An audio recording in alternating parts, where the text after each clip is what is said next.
राम श्री राम जय जय राम श्री राम जय जय राम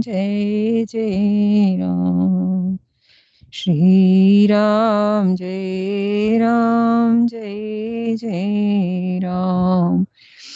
बोलो पवन सुत हनुमान की जय, उमापति महादेव की जय, सब संतन की जय जय, सब भगतन की जय जय, श्री सद्गुरुदेव भगवान की जय।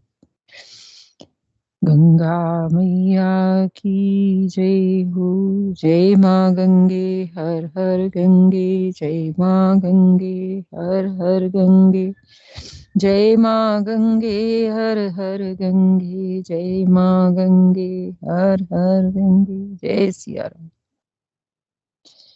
ओ ओ ओ हरि नारायण हरि नारायण हरि। उत्तरकांड पढ़ रहे हैं हम। उत्तरकांड में दोहा संख्या 50 पर पहुंच गए थे। कल हमने पढ़े थे 38 पे हैं हम। 30। हाँ जी। अच्छा जी, अच्छा अच्छा, ठीक है। सॉरी पर इतना है। ठीक है जी, ठीक है। मेरा वो पेज पलट गया, मैंने धागा हटाया, उसके बाद पेज निकल गया।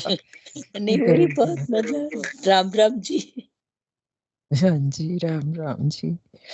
हाँ जी, हमने संत असंत के कल गुण पढ़े थे। संत असंत के भेद अलग अलग करके भगवान से कहा है कि आप समझाइए। भरत जी ने ये प्रार्थना करी है भगवान से कि अब वहां पर भगवान ने, यहाँ हम पेज नंबर 37 से ही करते हैं, संत असंत के गुण आ जाएंगे इसमें। संत और असंतों की करनी कैसी है, जैसी कुल्हाड़ी और चंद्रमा का आचरण होता है। ये भाई सुनो, कुल्हाड़ी चंदन को काटती है क्योंकि उसका स्वभाव या काम ही वृक्षों को काटना है, किंतु चंदन स्वभाववश अपना गुण देकर उसे काटने वाली कुल्हाड़ी को भी सुगंधित कर देता है, सुवासित कर देता है। ताते सुरसी सन चढ़त जगवल्लभ श्रीखंड, अनल दाही पीटत घनही पर सुबदन यह दंड। सियावर राम जय राम, मेरे प्रभु राम करो कल्याण। इसी गुण के कारण चंदन देवताओं के सिर पर चढ़ता है। क्यों चढ़ता है? क्योंकि चंदन के अंदर ये गुण होता है कि कोई उसका कितना भी अहित करे, वो अपना स्वभाव नहीं छोड़ता।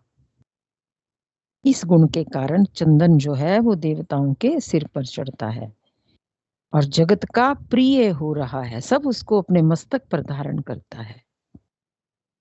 भगवान जी को स्नान कराने से पहले चंदन का लेप लगाया जाता है, और इन गर्मी के दिनों में भगवान के जो श्री विग्रह को चंदन से लेपित करते हैं, सुवासित करते हैं, जिससे ठंडक होती है।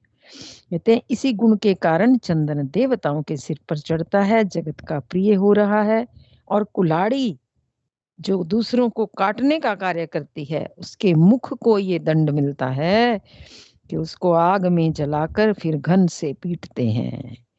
क्यों पीटते हैं? क्योंकि वो खुंडी हो जाती है। जब काटते हैं पेड़ों को तो उसकी जो धार है वो मंद पड़ जाती है, तो उसको फिर वो गर्म करते हैं दोबारा, फिर उसको घन से पीटते हैं हथौड़े से।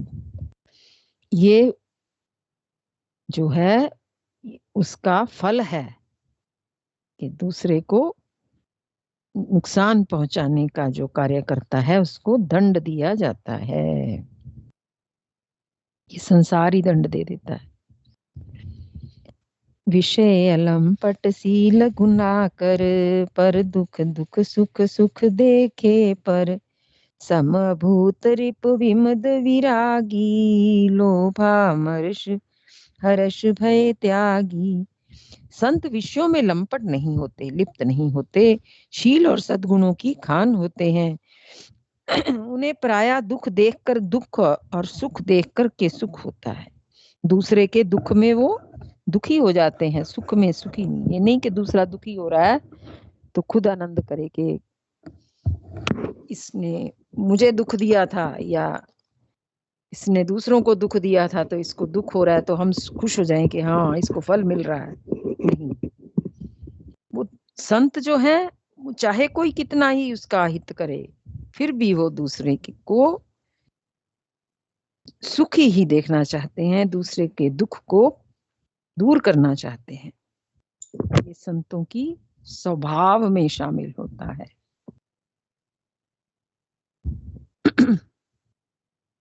वो समता रखते हैं, वे सब में सर्वत्र सब समय समता रखते हैं। उनके मन में कोई उनका शत्रु नहीं होता।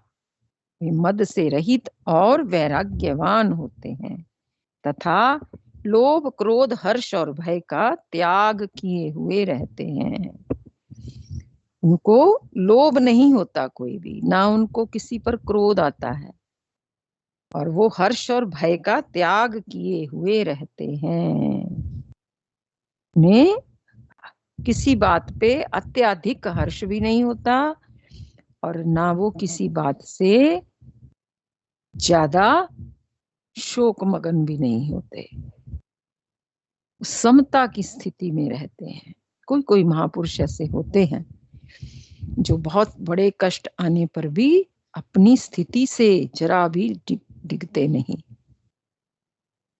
अपनी स्थिति में पूर्णतया स्तंभित रहते हैं। एक रस, बहुत उनको कुछ फायदा हो गया, आनंद हो गया तो ये नहीं है कि वो अपने हर्ष का उल्लास का बहुत प्रदर्शन करते हैं, नहीं, ऐसा नहीं। समस्थिति में रहते हैं, ये संत का गुण है। कोमल चित दीनन पर दाया, मन वच क्रम मम भगति अमाया। सब ही मान प्रद आप अमानी, भरत प्राण सम ममते वानी। उनका चित्त बड़ा कोमल होता है, वे दीनों पर दया करते हैं और मन वचन और कर्म से मेरी निष्कपट भक्ति करते हैं। सबको सम्मान देते हैं पर स्वयं मान रहित होते हैं। हे भरत, वे प्राणी मेरे प्राणों के समान प्रिय हैं। ये जरूरी नहीं है कि जिसने लाल वस्त्र पहन लिए वही संत है, पर जिस मनुष्य में, जिस महापुरुष में ये गुण है वो संत ही है, संतों की ही श्रेणी में आता है। जिसका चित्त कोमल है, जो सब पर दया करने वाले हैं, मन वचन और कर्म से भगवान की भक्ति करते हैं और सबको सम्मान देते हैं, किसी का अपमान नहीं करते, भूल से भी किसी के मन को हानि नहीं पहुंचाते, कष्ट नहीं देते, उसका भला ही करते हैं, सम्मान देते हैं ना सबको। अपमान करने से ही तो दूसरे का मन खिन्न हो जाता है। किसी को तुम कितना ही दे लो पर उससे बात बात पे अपमान करो तो वो किसी भी समय भी भड़क जाता है, चाहे वो काम वाली बाई क्यों ना हो, कोई भी हो। आप कितना उसको दे लो, लेकिन जरा जरा सी बात पे उसका अपमान करते रहो तो वो मौका पाकर वो आपको हानि पहुंचा सकती है। ऐसे ही संत का ये स्वभाव है, वो सबके साथ सम्मान पूर्वक बात करते हैं। क्यों करते हैं? क्योंकि उनके अंदर इतना धैर्य होता है, ऊंचापन नहीं होता, धैर्य से काम लेते हैं। वो हर चीज को सोच समझ करके, मेरे वचनों का इस पर क्या असर होगा दूसरे पर, वो सोच विचार करके ही मुख से वचन बोलते हैं। ये संत के गुण है। सोच विचार कर ही मुख से वचन बोलते हैं, नहीं तो वो मौन रहते हैं, उपेक्षा कर देते हैं। ये संतों के गुण हैं, ये गुण हमें अपने में धारण करने चाहिए। और अगर कहते हैं कि जो रोज इसका पाठ करता है ना, उसके अंदर ये गुण स्वतः आ जाते हैं। जिस चीज को हम रोज रिपीट करते हैं, उसका कुछ ना कुछ अंश रोज हमारे में रुक जाता है। ऐसे ही संत लोग ऐसे ही नहीं भगवान की स्तुति करते नित्य। और भगवान क्या कहते हैं, जो सबको सम्मान देते हैं वे स्वयं और स्वयं मान रहित होते हैं, अपना मान नहीं चाहते। कोई मान करे भी तो दूसरे को आगे कर देते हैं। जैसे भगवान ने, देखिए ये हमने पढ़ा था लंका कांड में, और उत्तरकांड में भी पीछे आया था कि भगवान ने, जब भगवान उनसे मिले हैं युद्ध के बाद, रावण मारा गया, तो भगवान ने सबको कहा, जो भी वहां थे, वानरगण थे, रीछ थे, सबको कहा कि आपके सहयोग से रावण मारा गया। फिर जब भगवान राम वापस आए हैं तो भरद्वाज जी ने कहा है कि आपने रावण को मार दिया, तो कहते नहीं महाराज, वो तो आपकी कृपा से, आपके आशीर्वाद से मारा गया है। जब मुनि वशिष्ठ से मिलते हैं तब भी यही कहते हैं, भगवान आपके आशीर्वाद से, हमारे गुरुजनों के आशीर्वाद से, संतों के आशीर्वाद से और सबके सहयोग से जो हमारे संगी साथी हैं, तब रावण मारा गया। माताओं से भी यही कहते हैं कि आपके आशीर्वाद से रावण मारा गया। कहने का भाव ये, कहीं भी उन्होंने ये बात को स्वीकार नहीं किया कि मैंने अपने भुजबल से, अपने अस्त्रों शस्त्रों के प्रयोग से, अपने बुद्धि बल से रावण को मार डाला। नहीं, हमेशा भगवान ने मान दूसरों को दिया है और स्वयं अमानी रहे। अब मान स्वयं के लिए मान नहीं होता, दूसरों को देने के लिए होता है। और जब भी कहते हैं मान कहीं से मिलने लगे ना, तो दूसरे को आगे कर दो कि नहीं, मेरी नहीं वजह से, इसकी वजह से हुआ। ये संतों के बहुत बड़ा गुण होता है। ये हम खुद ही हार पहनने के लिए गला आगे करते रहते हैं कि हम ये काम, इसका श्रेय तो मुझे ही मिलना चाहिए क्योंकि मैंने ये कार्य किया है। हम इन भगवान की वाणी से और इन संतों की वाणी से हम कुछ कुछ नुक्ते अपने जीवन में धारण करें, तभी हमें इसका ज्यादा लाभ होगा। अब यहाँ पर भगवान क्या कह रहे हैं, सबको सम्मान देते हैं संत लोग और खुद स्वयं मान रहित होते हैं। हे भरत, वे प्राणी मेरे प्राणों के समान है। मैंने देखा है बहुत बड़े बड़े संतों को माला पहनाते हैं ना, थोड़ी देर 1-2 मिनट रखेंगे गले में, फिर उतार के वो दूसरे को बुला के उसके गले में डाल देंगे। अपना मान दूसरों को दे दिया। ये नहीं है कि खुद ही दसियों ही माला पहनते जा रहे, पहनते जा रहे, पहनते जा रहे, जैसे नेता लोग करते हैं।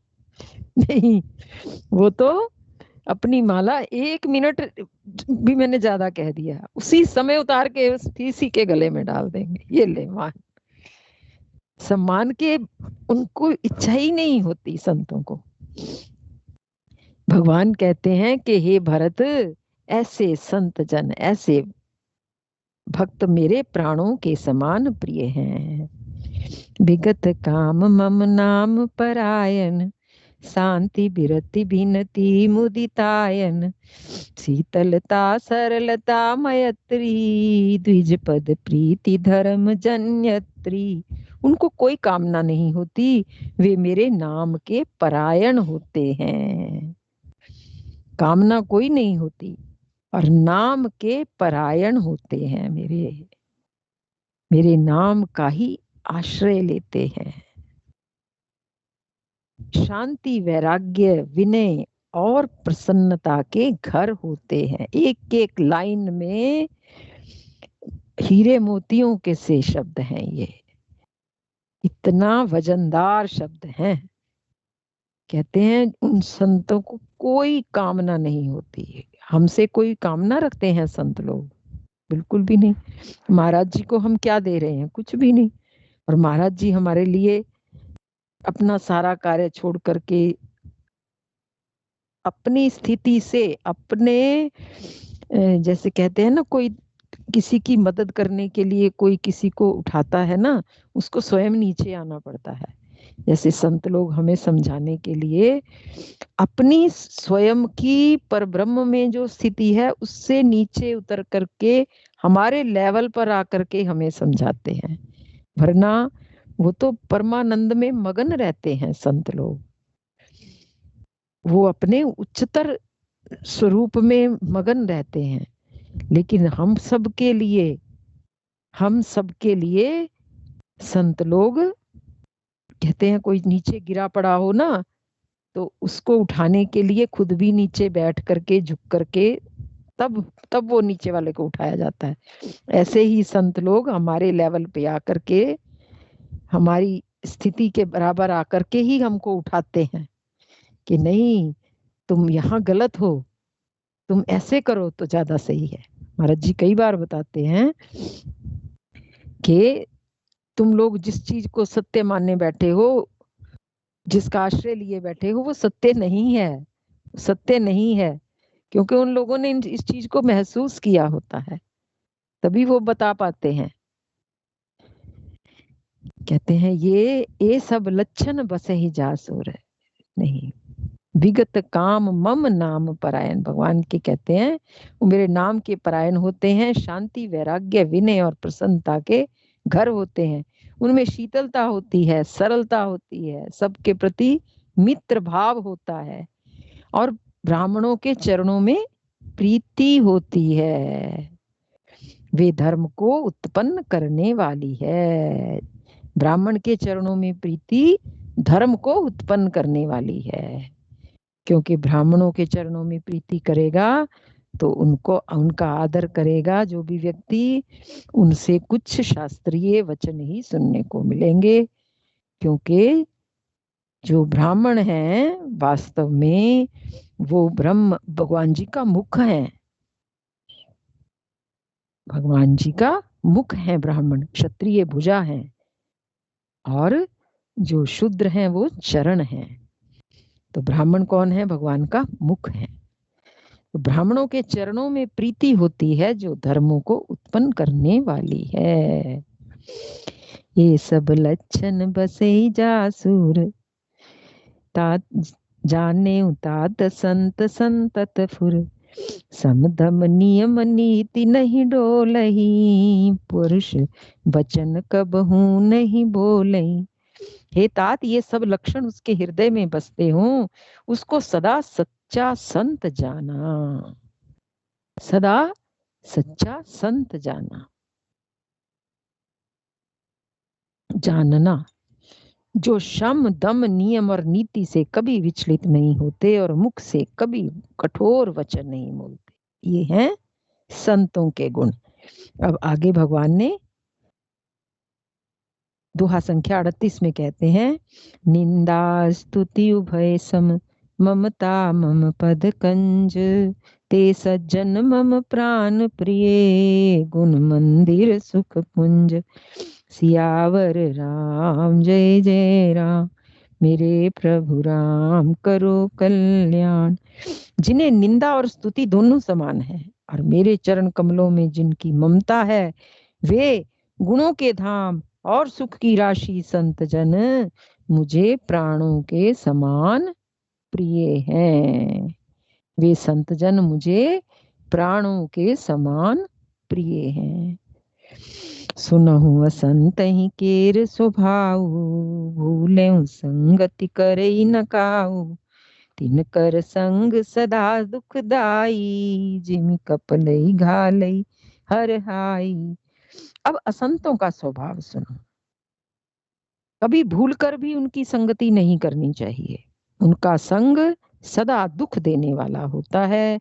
जैसे हर हाई बुरी जाति की गाय कपिला गाय को अपने संग से नष्ट कर डालती है। कई गाय होती हैं बहुत मारती हैं, उनके पास से निकल जाओ सींग दिखाती हैं अपने। कहते हैं जो दुधारू गऊ होती है, जो कपिला गाय होती है, सीधी गाय होती है, एक ऐसी गाय होती है जिनका दूध कोई भी दोह ले, और एक होती है ऐसी गाय जो सबको मारती हैं सींगों से, उसके थनों को कोई हाथ लगाए तो। वो कहते हैं ऐसी बुरी जाति की गाय जो है वो कपिला गाय को भी अपने संग से नष्ट कर डालती है, क्योंकि वो भी साथ ही बंधी हुई होती है। खलहि घर दे अति ताप विशेषी, जरहि सदा पर संपत्ति देखी, जहाँ कहूँ निंदा सुनई पराई, हर्षई मनहु परिनिधि पाई। दुष्टों के हृदय में बहुत अधिक संताप रहता है, वे पराई संपत्ति देखकर सदा जलते रहते हैं। वे जहां कहीं दूसरों की निंदा सुन पाते हैं वहां ऐसे हर्षित होते हैं मानो रास्ते में पड़ी खजाना पा लिया हो। दूसरों की निंदा में बहुत रस आता है किसी किसी को। कहते हैं जहां कहीं वो दूसरों की निंदा सुनते हैं वो ऐसे हर्षित होते हैं मानो रास्ते में पड़ी निधि मिल गई हो। वहीं खड़े हो जाएंगे जहां दूसरे की निंदा हो रही हो। क्या बात है, क्या बात है, करते करते उसी झुंड में जाकर खड़े हो जाएंगे जहां किसी की निंदा हो रही हो। ऐसे और ऐसे लोगों का संग नहीं करना चाहिए एक भगवान की ओर चलने वाले भक्त को। जो साधक है वो बहुत सावधान रह करके संग करे। काम क्रोध मद लोभ परायन, निर्दय कपटी कुटिल मलायन, भयर अकारण सब काहू सो, जो कर हित अनहित ताहू सो। वे काम क्रोध मद और लोभ के परायण तथा निर्दयी कपटी कुटिल और पापों के घर होते हैं। वे बिना ही कारण सब किसी से वैर किया करते हैं। जो भलाई करता है उसके साथ भी बुराई करते हैं, स्वभाव ही होता है किसी किसी का। झूठ ही लेना झूठ ही देना, झूठ ही भोजन झूठ चबेना, भूलई मधुर वचन जिमि मोरा, काई महाति अहि हृदय कठोरा। जय श्री राम। उनका झूठा ही लेना है, झूठा ही देना होता है, झूठा भोजन झूठा चबेना, अर्थात वो लेने देने के व्यवहार में झूठ का आश्रय लेकर के दूसरों का हक मार लेते हैं, अथवा झूठी ढींग हाका करते हैं। हमने लाखों रुपए ले लिए, करोड़ों का दान कर दिया, इसी प्रकार खाते हैं चने की रोटी और कहते हैं कि आज खूब माल खाकर आए, अथवा चबेना चबाकर रह जाते हैं और कहते हैं हमें बढ़िया भोजन से वैराग्य है, इत्यादि।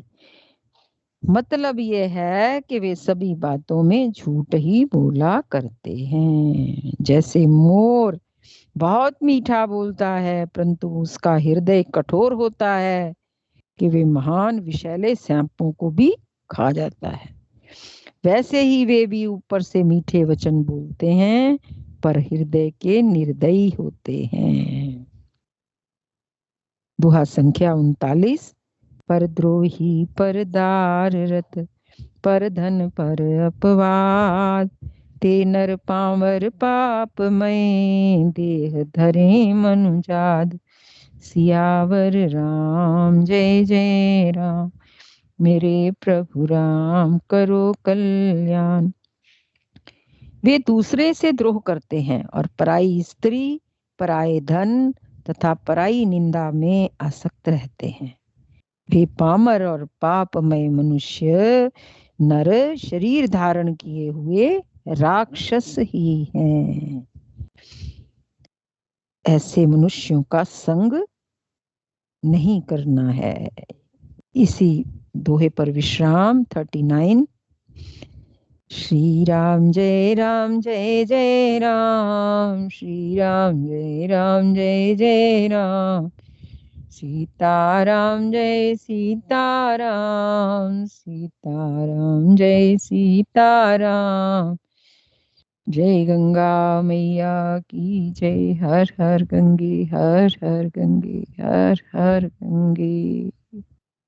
नमो नारायण हरि। सब भक्तों को प्रणाम, सब संतों को प्रणाम। राम राम जी।